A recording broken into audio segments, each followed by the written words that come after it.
अस्सलाम वालेकुम रहमतुल्लाहि व बरकातुहू। Welcome back to my YouTube channel. आप सब देख रहे हैं शहजाद अहमद मुस्तफ़ा। आज की हमारी क्लास है क्लासिफिकेशन ऑफ डायबिटीज़ मेलाइटस या टाइप्स ऑफ डायबिटीज़ मेलाइटस। कौन-कौन से टाइप्स हैं? सबसे पहले है टाइप 1, टाइप 2। इसके बारे में हमें बहुत ज़्यादा बताया जाता है। हमने सुना भी हुआ होता है कि एक टाइप 2 आती है, एक टाइप 1 होती है। आगे इसकी है गेस्टेशनल डायबिटीज़ मेलाइटस। फिर आगे है ट्रांसिएंट न्योनेटल डायबिटीज़ मेलाइटस, एंडोक्रिनोपैथीज़ के कोई हमारा एंडोक्राइन ग्लैंड है, जो कि कोई हार्मोन प्रोड्यूस करता है। अब उस ग्लैंड की एब्नॉर्मैलिटी की वजह से, किसी भी वजह से हो सकती है वो एब्नॉर्मैलिटी, तो वो हार्मोन या तो ज़्यादा पैदा होगा या कम होगा, उसकी वजह से भी हमें डायबिटीज़ हो सकती है। इसी तरह से इन्फेक्शंस एसोसिएटेड हो सकती है। इसी तरह से ड्रग इंड्यूस्ड डायबिटीज़ मेलाइटस होती है, फिर इम्यून मीडिएटेड होती है और कोई अदर जेनेटिक सिंड्रोम्स भी हो सकते हैं कि जिसकी वजह से डायबिटीज़ हो सकती है। तो जो मेनली हम पढ़ रहे होते हैं वो टाइप 1, टाइप 2 और गेस्टेशनल होती है। फिर जो है जो हमें बहुत ज़्यादा आगे आके काम करना पड़ता है वो ड्रग इंड्यूस्ड पे होता है, क्योंकि हम बहुत सारे ड्रग्स ऐसे यूज़ कर रहे होते हैं जिनकी वजह से हमें इन ग्लूकोज के मेटाबॉलिज्म में, इंसुलिन की सेंसिटिविटी में ये इश्यूज आते हैं कि उनमें फंक्शंस कम हो जाते हैं। इसी वजह से फिर वो हाइपरग्लाइसीमिया की तरफ चला जाता है। तो हम ना डायबिटीज़ मेलाइटस की जो टाइप 1 है उसको देखते हैं कि उसमें होता क्या है। टाइप 1 डायबिटीज़ में होता ये है कि ये ना ऑटो इम्यून सेल्स की ना डिस्ट्रक्शन हो जाती है। जो हमारा इम्यून सिस्टम है ना वो अपने ही सेल्स जो कि बीटा सेल्स हैं, बीटा सेल्स की हमें पता है, पिछली वीडियोस में मैं आपको पढ़ा चुका हूँ कि बीटा सेल्स क्या करते हैं, इंसुलिन प्रोड्यूस करते हैं पैंक्रियास के।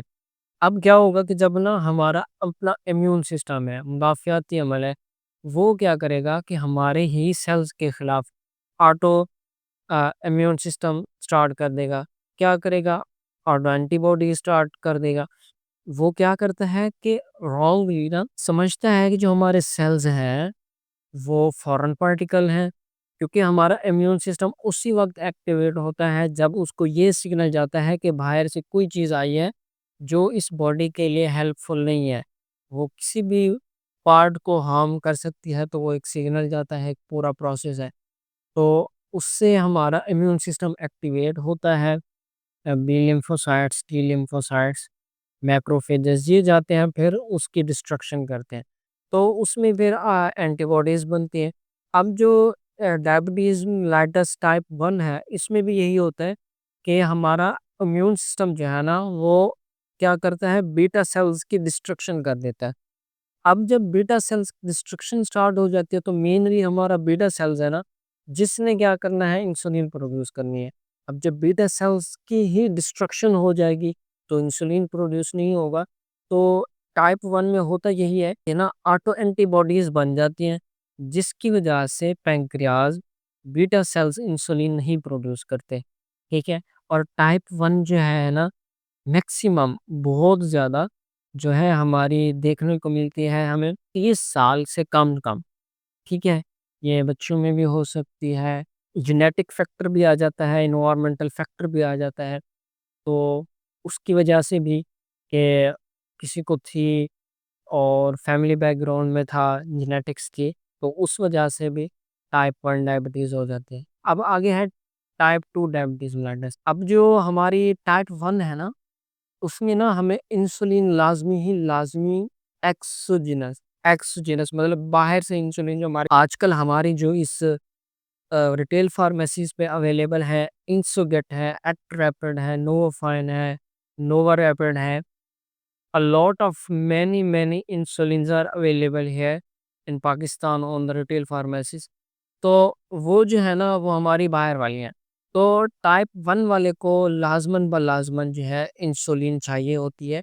तो वो इंसुलिन डिपेंडेंट डायबिटीज़ मेलाइटस होती है। इसी तरह से जो हमारी टाइप 2 डायबिटीज़ है ना, अब ये जो टाइप 2 डायबिटीज़ मेलाइटस है ये ना अडल्ट ऑनसेट डायबिटीज़ भी कहते हैं और नॉन इंसुलिन डिपेंडेंट भी होती है। तो ये टाइप 2 जो है ना हमारे आज के इस दौर में बहुत ज़्यादा प्रेवलेंट है, बहुत ज़्यादा।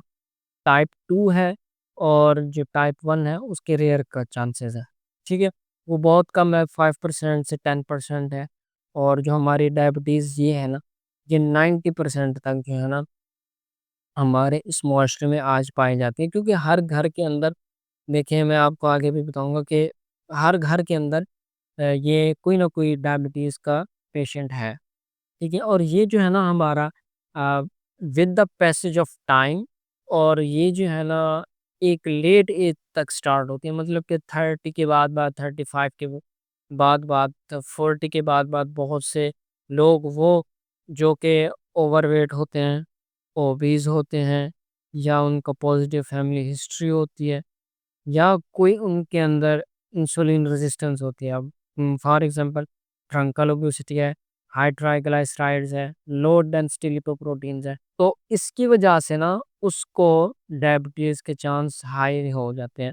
और आजकल हो भी यही रहा है कि हम क्या कर रहे हैं, फास्ट फूड खा रहे हैं, हमारा जो ऑयल इंटेक है वो सही नहीं है, तो इस वजह से ना जो अच्छी लिपोप्रोटीन्स है ना वो वो कम होती जा रही हैं, जो हमारी ख़राब है वो ज़्यादा। इस वजह से ना हमारी फ़ास्ट फूड्स हैं, हमारा स्लीपिंग है, हमारा खाने का रूटीन सही नहीं है, एक्सरसाइज़ का रूटीन सही नहीं है।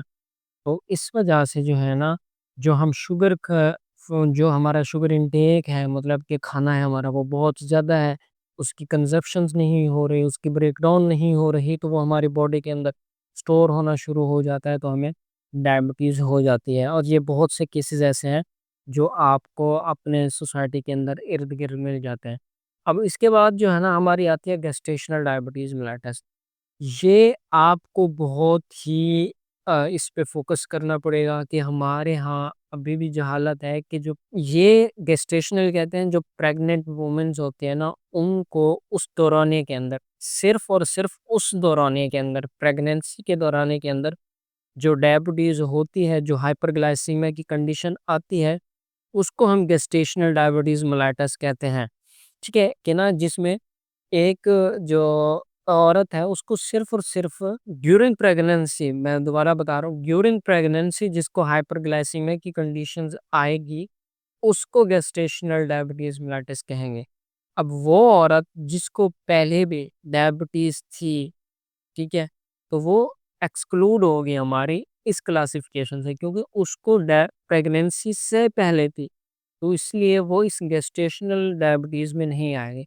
पाकिस्तान में क्या है कि जो है हमारे यहाँ अभी भी जहालत है, लोग कहते हैं अच्छा ये कैसे हो गया? ये तो होता नहीं था, पहले ऐसा कुछ होता नहीं था। तो with the passage of time changes हो रही हैं बहुत सारे। तो ये है कि हमें रूटीन वाइज़ चेकअप करना चाहिए।